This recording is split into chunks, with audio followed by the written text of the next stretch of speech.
யா எம்ஜிஆர் ஏதாவது ரூம் இருந்தால் பார்த்து சொல்லுங்கய்யா. ஏற்காடு வந்து புக்கிங் பண்ணாமல் வராதிங்க. அப்படி புக்கிங் பண்ணாலும் கேன்சல் பண்ணுற மாதிரி புக்கிங் பண்ணிடாதீங்க. நண்பர்களுக்கு வணக்கம்.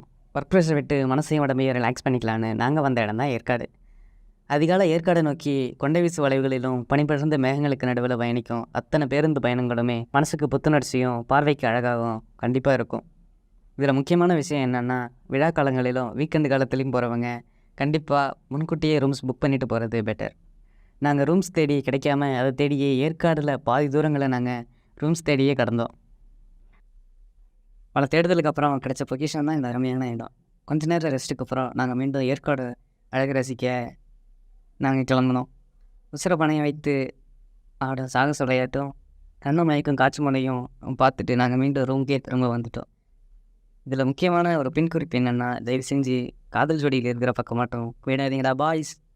பார்க்க கொஞ்சம் மனசு கஷ்டமாக தான் இருக்கும், இருந்தாலும் கொஞ்சம் அட்ஜஸ்ட் பண்ணிக்கோங்க. ஏன்னா ஏற்காடு டூரிஸ்ட் பிளேஸ்னு வந்தாச்சு, இதெல்லாம் கொஞ்சம் பார்த்து தான் ஆகணும், வேறு வழியே கிடையாது நமக்கு. பகலை விட நைட்டு கொஞ்சம் எப்போதுமே அழகு தான் அப்படின்னு சொல்லிட்டு ஒரு கோட் ஒன்று சொல்லுவாங்க. இரவு கலைஞருக்கானது, இரவு காதலுக்கானது, இரவு அமைதிக்கானது. அதுபோல் தான் இந்த இரவும் எங்களுக்கு அழகாகவும் அமைதியாகவும் இருந்துச்சு. இங்கே தங்குறவங்களுக்கு ஒரு கூடுதல் வாய்ப்பு என்னென்னா, நீங்கள் அலாரம் வச்சு எழுந்திருக்க வேண்டிய அவசியமே இல்லை. அடிக்கும் குளிருக்கும் குருவிகளின் சத்தமும் தானாக அவங்களை எழுப்பி எங்களை ரசிச்சுட்டு போங்க அப்படின்னு சொல்லும். இந்த பனித்தொழிலிருந்து மேகங்களுக்கு நடுவில் அடி ஃப்ரெஷ்ஷான ஏரை சுவாசிச்சுட்டு ஒரு மார்னிங் ஒரு வாக்கை போட்டிங்க அப்படின்னா உங்களுடைய ஒர்க்கு ஸ்ட்ரெஸ் எல்லாமே அப்படியா பனி போல் அப்படியே பறந்து போயிடும். அப்புறம் என்ன, மறுபடியும் போயிட்டு ஒரு சைட் சீயிங்க போட்டு கேம்ஸ் அப்படின்னு ஃபன்னாக ஸ்டார்ட் பண்ண வேண்டியதான்.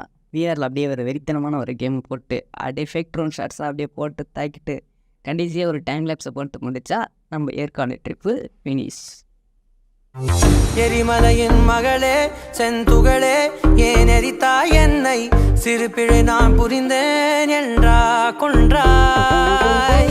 எதிர்பார்ப்புகள் தவறா என் தவறா?